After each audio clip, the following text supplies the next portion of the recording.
aku mah jangankan pacaran, baru ngedeketin aja udah diblok ya. Misalkan kan ada yang kayak gitu ya, akhirnya jadi nggak sempat maksiat tuh ya. Ada harinya dia yang bersyukur ya. Maka tadi udah sepakat ya, ternyata lebih bahaya penyakit ya hati daripada penyakit fisik. Uniknya kalau penyakit fisik tuh gampang ngaku, pengen berobat, rela keluar duit berapa aja, dan dia yang berangkat ketemu dokter. Nyampe dokter, jujur, dok saya kebanyakan makan pedas dok, dok saya kebanyakan makan manis-manis, dok saya kebanyakan makan beling. Siapa tahu kerjanya kuda lumping ya. Jujur, nggak ada orang datang ke dokter, apa yang dirasa bu? Ih nggak mau rahasia, kepo dokter mah. Itu gimana ngobatinnya ya? Dia jujur pasti. Ya dok, saya belum berhenti ngerokok jadi sakit lagi. Ya dok, saya makan sate berikut tusukannya ya jadi sakit ya. Penyakit hati ya gimana mau berobat bu, orang dia aja nggak ngerasa sakit. Kalau ada temennya pengen ngobatin, diajak ngobrol, ditraktir lagi, ngobrolnya G2an, nggak di hadapan umum, tidak dipermalukan, pelan-pelan nasihat masuk. Bro, nggak boleh gitu, itu teh namanya sombong. Dia yang gebrak meja. Siapa yang sombong? Ha? Lu jangan so tahu, galakan dia. Padahal dia yang lagi sakit dan nggak keluar biaya itu diobatin. Ya, alhamdulillah. Ya, unik ya, begitu ya. Makanya sesuatu yang bahaya nggak kelihatan, tapi sedangkan yang bisa jadi itu jadi penyelamat dari kita, kita amat sangat menghindarinya. Naudzubillah, naudzubillah. Teman-teman yang mungkin masih muda, mungkin zaman dulu ya waktu masih muda, ada yang pengen sembuh dari sakit itu karena pengen bisa pacaran lagi. Iya, untuk bisa maksiat lagi. Naudzubillah. Ya, naudzubillah. Ya. Kan beda ya kalau ada orang yang pengen, ya Allah saya pengen sembuh kok, kenapa? Biar bisa umroh, biar bisa ngerasain sholat itu berdiri, karena sepanjang sakit saya sholatnya duduk terus. Kan beda itu niat pengen sembuhnya juga ya.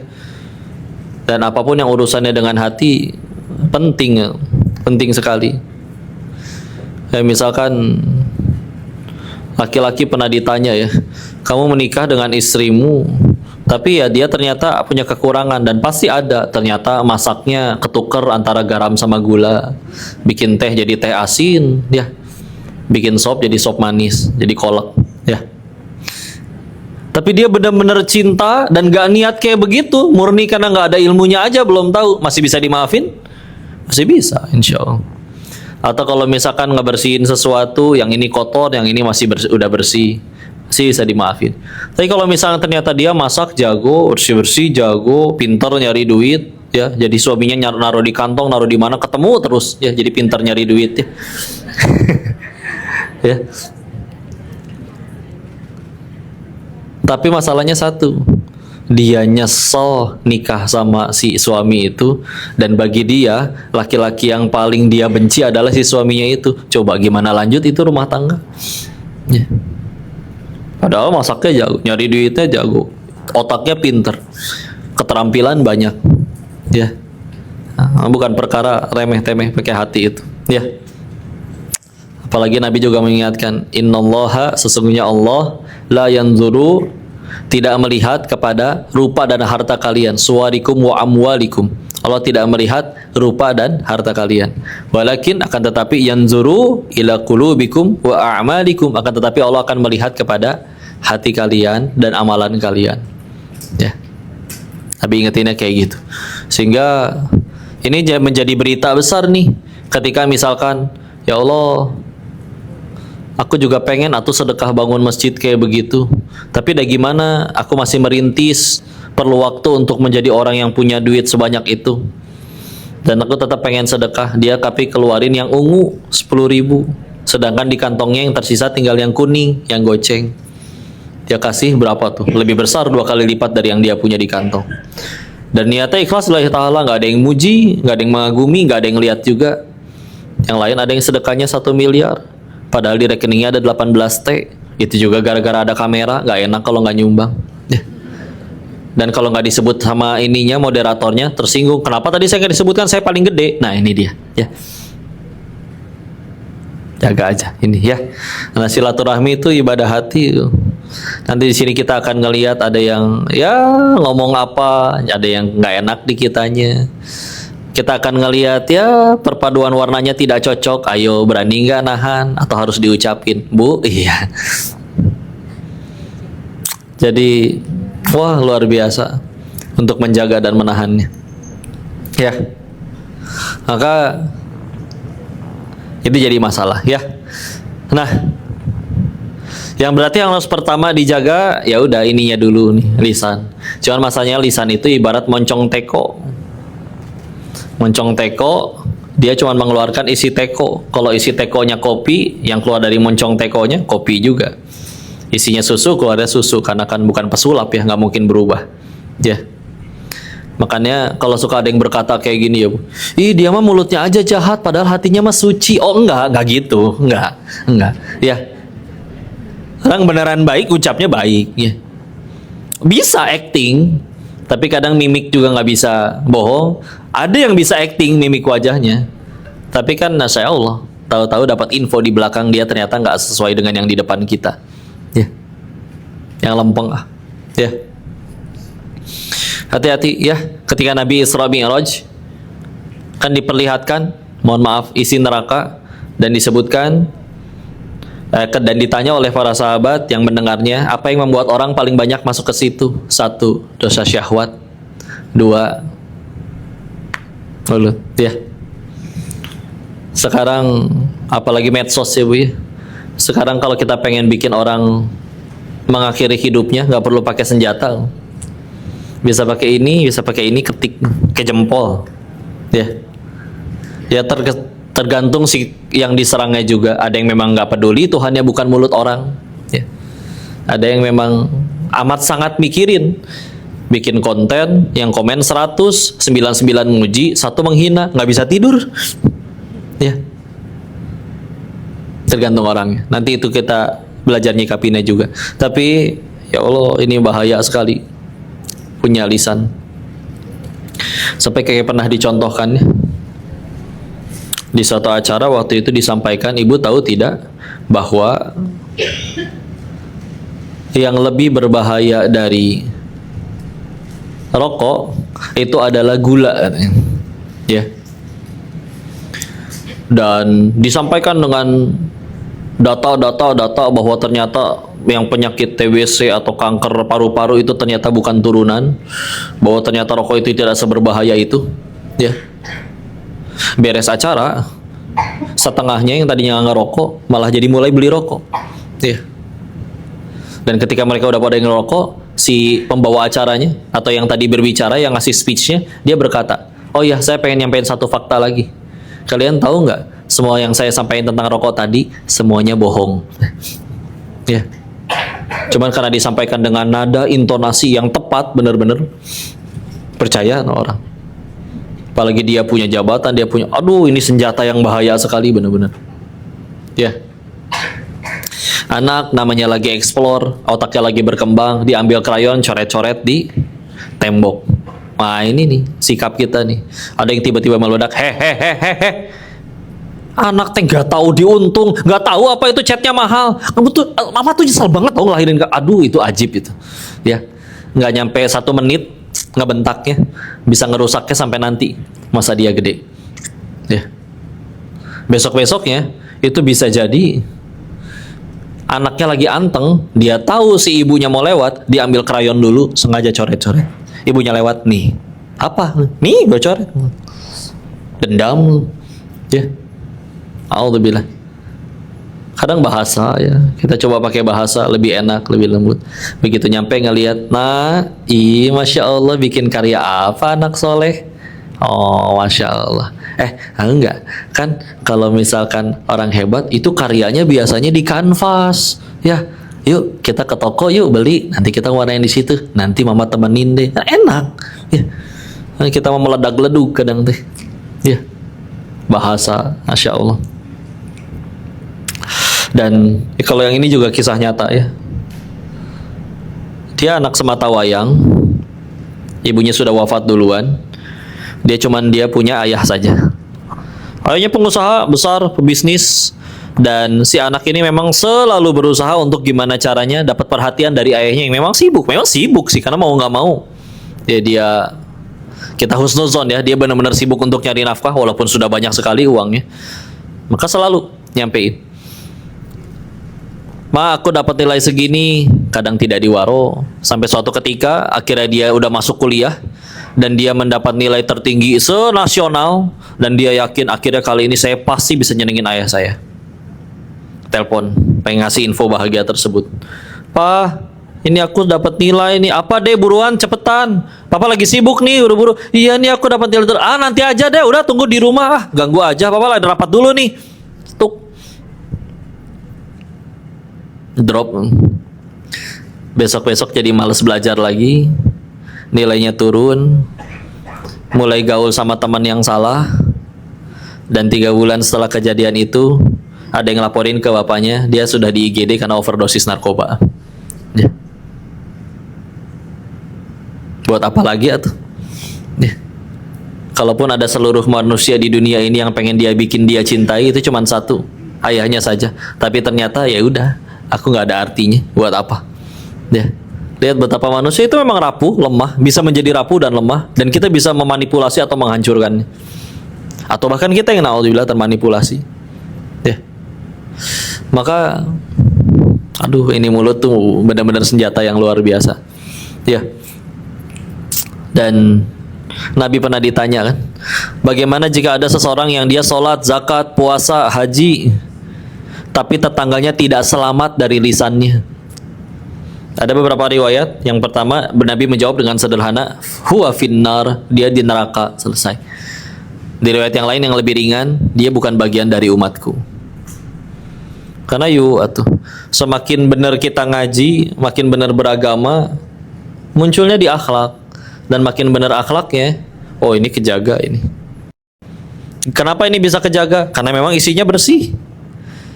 Ada orang dapat kebaikan, ikut seneng. Kalau emang ininya kotor, orang dapat kebaikan, KW yaitu tasnya. Tuh gitu. Ya. Atau misalkan orang pakai handphone bagus, jangan-jangan dia menang slot. Tuh gitu. Ya.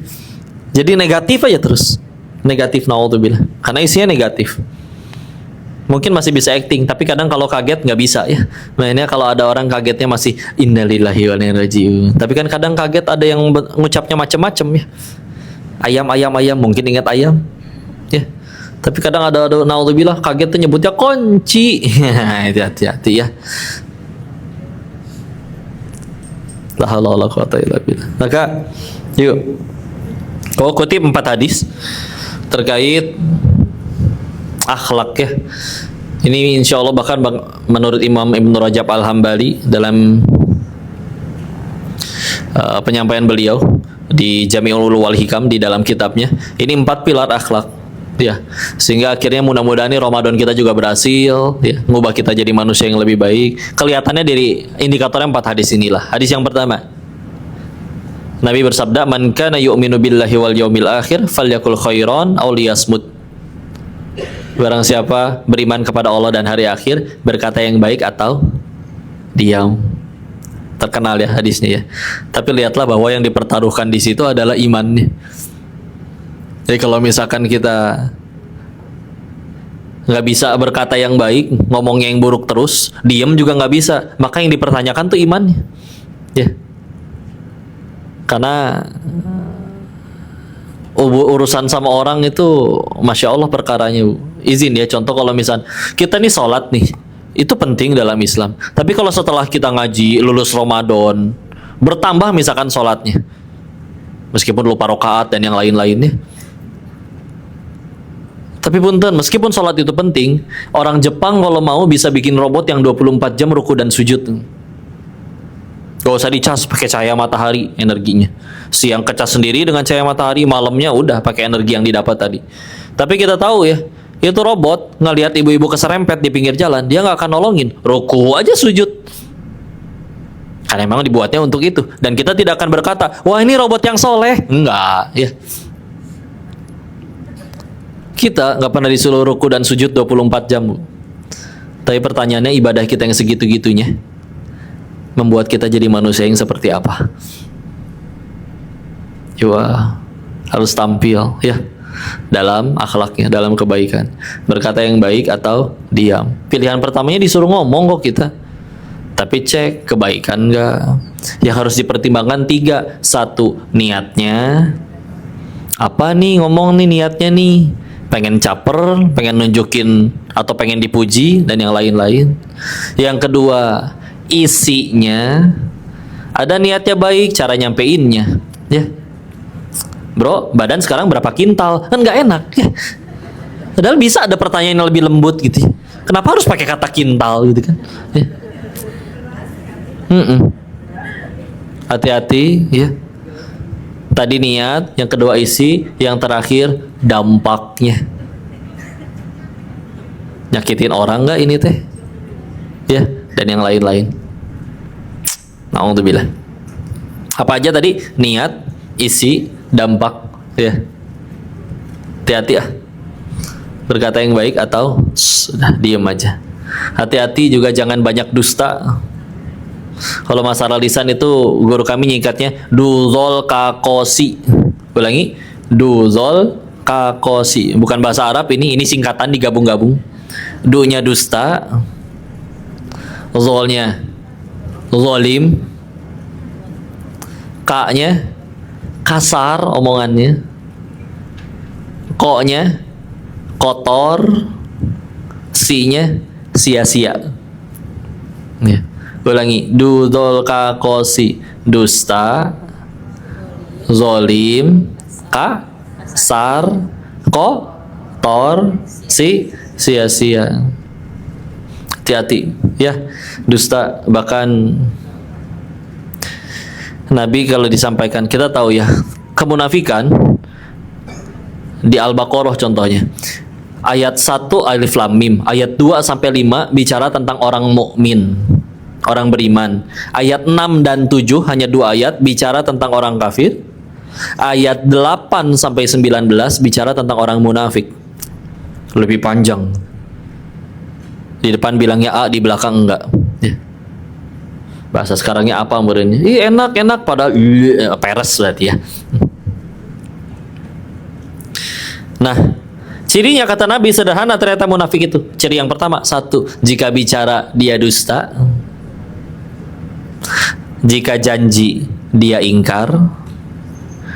Jika diberi amanah dia khianat. Ulangi biar apa? 1, jika bicara dia dusta. Jika janji dia ingkar. Jika diberi amanah dia khianat. Yang paling sahih, paling banyak itu, paling mutawatir, tapi ada riwayat yang lain menambahkan dan sama-sama sahih, jika bermuamalah dia curang. Jadi kalau urusan sama orang tuh likiat, kalau bisa diakalin, akalin. Ya. Alhamdulillah. Maka ayo jangan bohong. Termasuk ketika bercanda. Kemarin kamu bisul ya? Iya gede loh, segede rumah. Bohong gitu.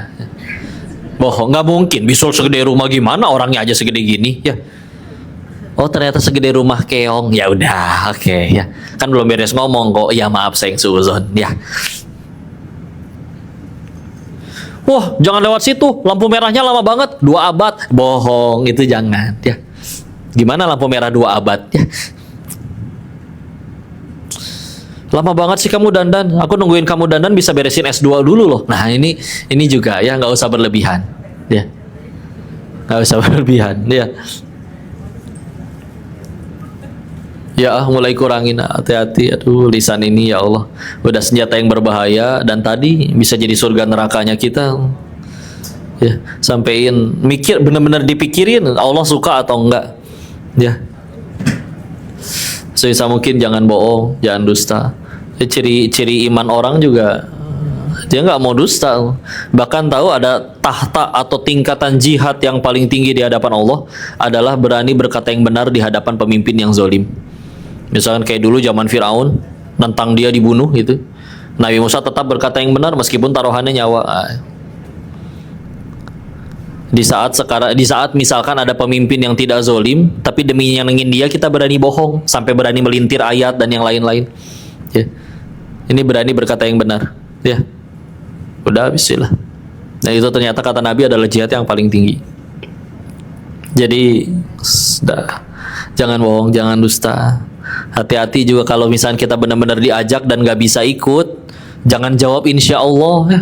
Kadang insya Allah nyusul, ada kata nyusulnya soalnya. Nah, kadang kalau udah ada insya Allah nyusul, ini nih yang nggak akan datang nih biasanya. Ya. Nggak bisa, atuh minta maaf di awal. Maksudnya jangan merusak insya Allah gitu. Di zaman dulu tuh insya Allah kayaknya image-nya tidak seburuk itu gitu. Sekarang gara-gara ya nggak semua ya, oknum lah ya. Duluan aja duluan, insya Allah nyusul. Ya, udah. Hati-hati juga dalam urusan uang kadang kan. Bro, pinjam dulu dah 10.000 buat parkir. Nah, keucapnya pinjam loh ya, itu utang loh.